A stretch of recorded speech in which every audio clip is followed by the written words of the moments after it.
রাসূল সাল্লাল্লাহু আলাইহি সাল্লাম বলেছেন, লা ইয়াজালুন নাস আলাল ফিতর, লা ইয়াজালুন নাস আলাল খায়র মা জাল ফিতরা।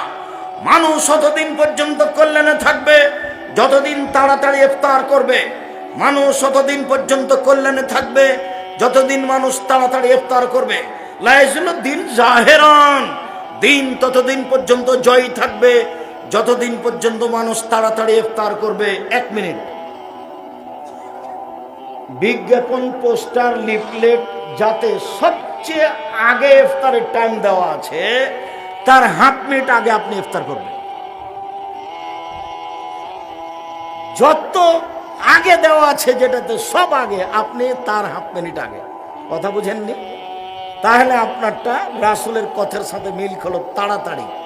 আর যদি সতর্কতার জন্য 3 মিনিট দেরি করেন, যেমনটা নাচল বাজারে, যেমনটা চাঁপাইনবাবগঞ্জ বাজারে, তাহলে এটা হয়ে যাবে ইহুদি খ্রিস্টানদের নীতি। আমার কিছু করার নেই।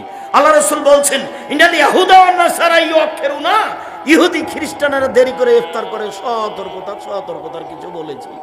সতর্কতা আমার কি জিনিস? যত তাড়াহুড়া করব সেটাই হচ্ছে আল্লাহর নবীর নীতি। জোর করে ধর্ম মেনে জান্নাত পাওয়া যায় না, নিজের ভালোবাসা দেখিয়ে জান্নাত পাওয়া যায় না। জান্নাত পেতে হয় মুহাম্মদ সাল্লাল্লাহু আলাইহি সাল্লামের নীতিতে চললে। জান্নাত পাওয়া যাবে মুহাম্মদ সাল্লাল্লাহু আলাইহি সাল্লামের নীতিতে চললে। আসসালামু আলাইকুম। একজন আর একজনের উপর শান্তি কামনা করলো, পৃথক হয়ে গেল, সব পাপ ক্ষমা। করোনা ভাইরাস এমন ধোকা দিল, বলে 3 ফুট দূরে দাঁড়ান। বলছি আল্লাহ সামাদ, করোনা ভাইরাসকে আমি সরিষা সমপরিমাণ দাম দিনি, 5 পয়সা দাম দিনি। ওই 2020 সালের প্রথমে ঘোষণা দিয়েছি, পৃথিবীর মানুষ শুনে রেখো, আমি আব্দুর রাজ্জাক বিন ইউসুফ বলছি, কারো যদি করোনা হয় আমি তার সাথে একসাথে বসে খাবো। কেউ যদি করোনায় মারা যায় আমি তাকে গোসল দেওয়াবো, কাফন দাফন জানাজা দেওয়াবো।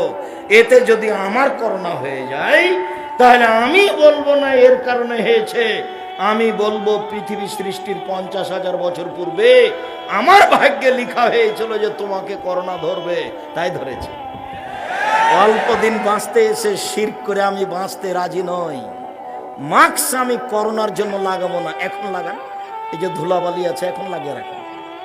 করোনার জন্য মাস্ক লাগিয়ে আমি 1 মিনিট বাঁচতে রাজি নই। বিমানবালা বলছে মাস্ক লাগান, ধৈর্য ধারণ করো, মাস্ক লাগান, ধৈর্য ধারণ করো, মাস্ক লাগান, ধৈর্য ধারণ করো। আমি বললাম যে যখন আমি উঠি তুমি দেখো নি, আমাকে নামিয়ে দিতে পারো নি, দেখো জুলুম করো না। আমি মাস্ক দিয়ে ভাগ্য বাড়াতে রাজি নই, এটা আমি করবো না। তুমি এরপরে আর বিমানে উঠতে দিও না, তাহলে তো হলো। তোমার জিম্মেদারি তুমি পালন করিও, কিন্তু আজকে জুলুম করো না। ওরা আমি 0 সমান দাম দিনে। ওই সময় যখন আমি দুবাইয়ে ছিলাম তো যাকে সাথে নিয়ে ঢুকতাম মসজিদে, ওকে বলতো নাই আমার পাশে পায়ে পা মিলিয়ে দাঁড়ো। যাকে সাথে নিয়ে ঢুকেছে, জরিমানা লাগলে পরে দেওয়া যাবে, তুমি আগে পায়ে পা লাগাও। তো 1 মাস থাকার পরে খালি ভাবছিলাম বিমানবন্দরে আটকাবে মনে হয়, জরিমানা লাগতে পারে ইমিগ্রেশনে। তো দেখা গেল কোথাও জরিমানা লাগেনি, আল্লাহ বাঁচালো, আলহামদুলিল্লাহ। সম্মানিত দিনী ভাই বোন, বলছিলাম আপনি রাসূল সাল্লাল্লাহু আলাইহি সাল্লামের নীতিতে তাড়াতাড়ি ইফতার করেন, ফলাফল ভালো হবে ইফতার। এদিকে খেয়াল রাখেন। আনাস রাদিয়াল্লাহু তাআলা আনহু বলেন, কানান নবী সাল্লাল্লাহু আলাইহি ওয়াসাল্লাম রতাবাতিন, আল্লাহর নবী তাজা খেজুর দিয়ে ইফতার করতেন মাগরিবের সালাতের পূর্বে। ফাইলাম তাকুন ফাতমাইরাতিন, তাজা খেজুর না থাকলে শুখা খেজুর দিয়ে ইফতার করতেন।